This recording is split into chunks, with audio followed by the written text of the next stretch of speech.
खबर बरेली से है, जहां पर विश्व हिंदू परिषद की फायर ब्रांड नेता साध्वी प्राची ने एक बार फिर से मौलाना तौकीर रजा देशद्रोही का मुकदमा दर्ज कराने की बड़ी मांग कर दी है। साध्वी प्राची के मुताबिक मौलाना तौकीर रजा गृह युद्ध करवाने की तैयारी कर रहे हैं और उनके खिलाफ जल्दी देशद्रोह की कार्रवाई सरकार को करनी चाहिए। साध्वी के मुताबिक मौलाना तौकीर रजा आतंकी हैं और इन पर आतंकवादियों की ही तर्ज पर मुकदमा दर्ज करना चाहिए और कार्रवाई करनी चाहिए। साध्वी प्राची ने वक्फ बोर्ड पर कहा है कि पाकिस्तान में वक्फ बोर्ड नहीं है, बांग्लादेश में नहीं है, यहाँ तक कि इस्लामी देशों में भी वक्फ बोर्ड नहीं है। उन्होंने इसके लिए नेहरू जी को जिम्मेदार मानते हुए कहा कि वक्फ संशोधन बिल का स्वागत करती हूँ। उन्होंने कहा कि वक्फ बोर्ड को तो खत्म ही कर देना चाहिए, लेकिन अगर इसमें संशोधन किया गया है तो वो इसके लिए बीजेपी सरकार का शुक्रिया अदा करती हैं। आतंकवादी है, इस पर आतंकी जैसे राष्ट्रद्रोह के मुकदमे लगने चाहिए, इस पर कार्रवाई कड़ी से कड़ी होनी चाहिए।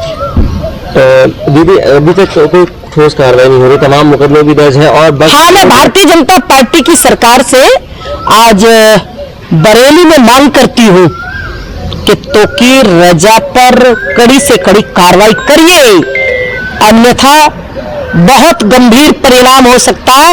ये गृह युद्ध की तैयारी करा रहे हैं। सरकार को सोचना चाहिए, समझना चाहिए, सरकार को इस पर कदम उठाना चाहिए। एक सवाल और उठता है कि लगातार जनसंख्या बढ़ती जा रही है, गवर्नमेंट इस पर ध्यान नहीं दे रही है। दूसरा, मुस्लिम अगर कहें तो वो भी जनसंख्या को बढ़ाने में बहुत ज्यादा लगे हुए। मैं यही तो कह रही हूँ कि हिंदुओं मैनपुरी के धाना अलाउ क्षेत्र के ग्राम सलेमपुर में उस समय हड़कंप मच गया जब हिस्ट्री शीटर और नामजदों ने जमीनी रंजिश के चलते सत्येंद्र यादव पर उस समय धारदार हथियार और लाठी डंडों से प्रहार कर दिया, जब वो पत्नी और बेटी के साथ खेतों में भूसा भरने के लिए काम खूब बनवा रहे थे। आप बता दें कि हिस्ट्री शीटर शीशराम और उनके परिजनों के साथ लाठी डंडे लेकर पहुंच गए और मारपीट करना शुरू कर दिया। मारपीट देखकर मौके पर पहुंची भतीजी और सगे भाई को भी लाठी डंडों से पीटा गया और पीटकर घायल कर दिया गया।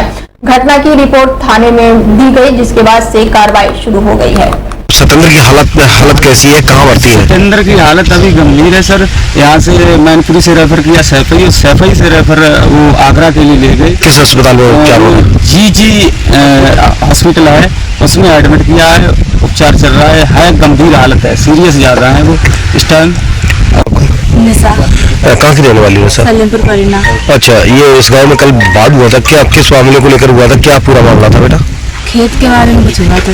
अच्छा, तो क्या मुजफ्फरनगर की सिसौली कस्बे में स्थित हरे कृष्णा मंदिर को लेकर उस समय विवाद उत्पन्न हो गया, जब कस्बे में स्थित हरे कृष्णा मंदिर में मंदिर को दो कमेटियां आमने सामने आ गई और एक दूसरे पर कमेटी द्वारा मंदिर में तोड़फोड़ का कार्य शुरू कर दिया। मंदिर में बने निर्माण को तोड़ने लगे। जब खबर सोशल मीडिया पर चली तो पुलिस प्रशासन हरकत में आ गया और दोनों पक्षों को थाने में बुलाकर दोनों पक्षों की सहमति जानी। वहीं दोनों पक्षों में आपसी सहमति न होने के कारण पुलिस द्वारा दोनों पक्षों की 7 से लेकर 16 तक की जो मंदिर में तोड़फोड़ का कार्य चल रहा था, जब तक आपसी सहमति नहीं होती तब तक मंदिर में तोड़फोड़ कार्य बिल्कुल बंद रहेगा।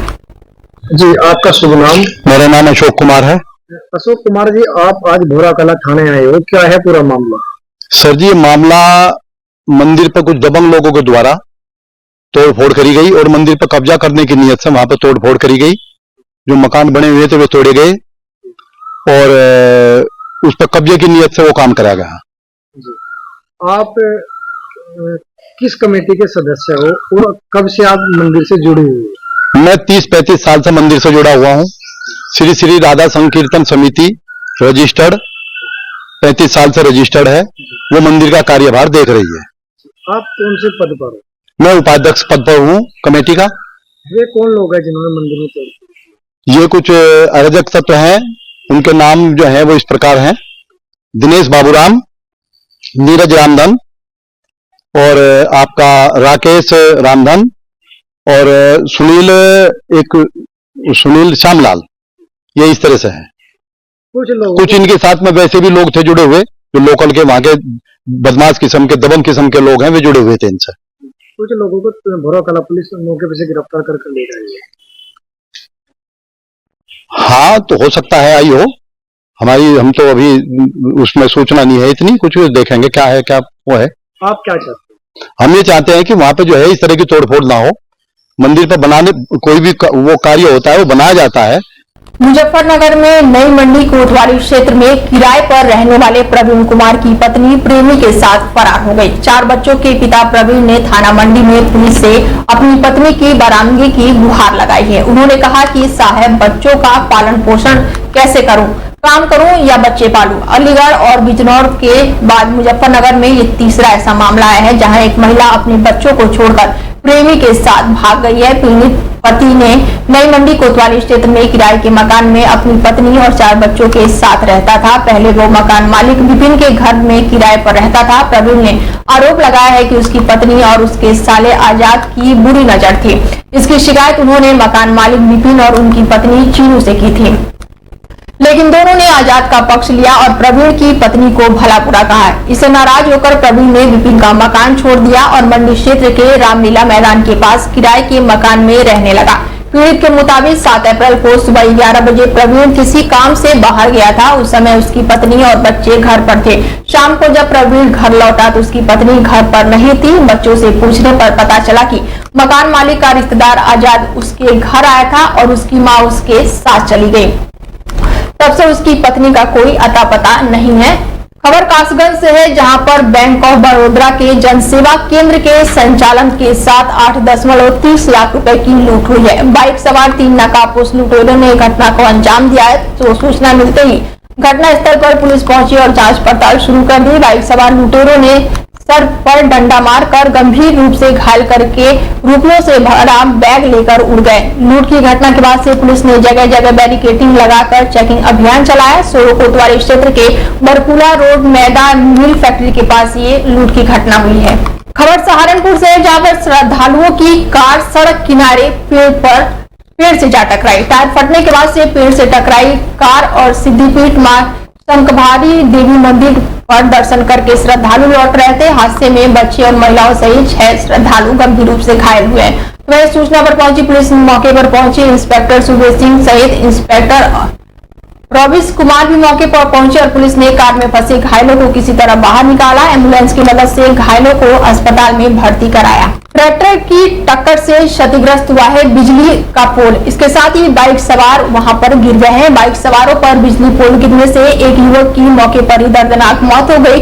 दूसरा युवक गंभीर रूप से घायल हो गया। राहगीरों की सूचना पर पहुंची एम्बुलेंस द्वारा घायल को मेडिकल कॉलेज में भर्ती कराया गया। कानपुर नगर के गांव का रहने वाला दोनों युवक बताए जा रहे हैं रिश्तेदारी से वापस घर जा रहे थे, जिस दौरान ये बड़ा हादसा हो गया।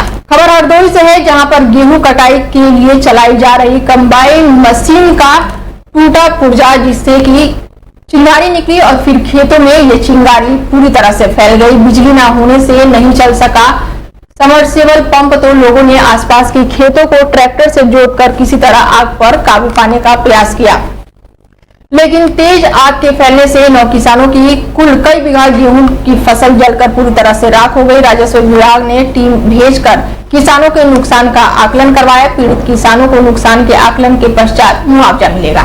खबर नोएडा से, जहां पर कंचनजंगा मार्केट में बीजेपी नोएडा अध्यक्ष महेश चौहान पहुंचे। बीजेपी नेता सतपाल यादव ने अपने कार्यकर्ताओं के साथ उनका जोरदार स्वागत किया। बीजेपी नोएडा अध्यक्ष महेश चौहान ने कार्यकर्ताओं को इस दौरान संबोधित भी किया और कहा कि आने वाले दिनों में नोएडा का विकास होगा, किसी भी व्यक्ति के साथ गलत नहीं होगा। देखिए, अभी लगभग 25 दिन मुझे जिले का कार्यभार संभाले हुआ है और लगातार स्वागत भी चल रहे हैं, लेकिन पार्टी के कार्यक्रम भी लगातार आ रहे हैं। मैं 2 काम एक साथ कर रहा हूँ, पार्टी के कार्यक्रम भी सफल हो, ये भी मेरा एक उद्देश्य है। और कल भी आप लोगों ने जैसे देखा होगा कि हमारे भीमराव अंबेडकर की जो जयंती हम लोग मना रहे हैं, उसमें लगातार उसके निमित्त भी कार्यक्रम हो रहे हैं। उसमें कल एक बहुत बड़ा कार्यक्रम हुआ था। अभी 1 नेशन 1 इलेक्शन को लेके एक जनजागरण मैं कर रहा हूँ इस क्षेत्र में, कि सभी लोग इसके पीछे खड़े हों और सरकार को सपोर्ट करें। ये सभी का दायित्व बनता है कि इसका फायदा क्या है। आप लोग ये सब जानते हैं कि जब देश में प्रदेश में चुनाव आते हैं तो उसका बहुत बोझ सरकार को उठाना पड़ता है। बहुत सरकार एक तरह से उसमें एंगेज हो जाती है और सरकारी कामकाज में कितनी बाधा आती है। गौर सिटी 2 के पास फर्नीचर की दुकान में अचानक भीषण आग लग गई। आग लगने से आसपास हड़कंप मच गया, तो वहीं मौके पर पुलिस पहुंची। आग लगने से दुकान में रखा लाखों का सामान पूरी तरह से जलकर राख हो गया। मौके पर पहुंची दमकल विभाग की गाड़ियों और कर्मचारियों ने किसी तरह आग पर काबू पाया। बिसरख थाना क्षेत्र के गौर सिटी 2 के पास की यह घटना बताई जा रही है।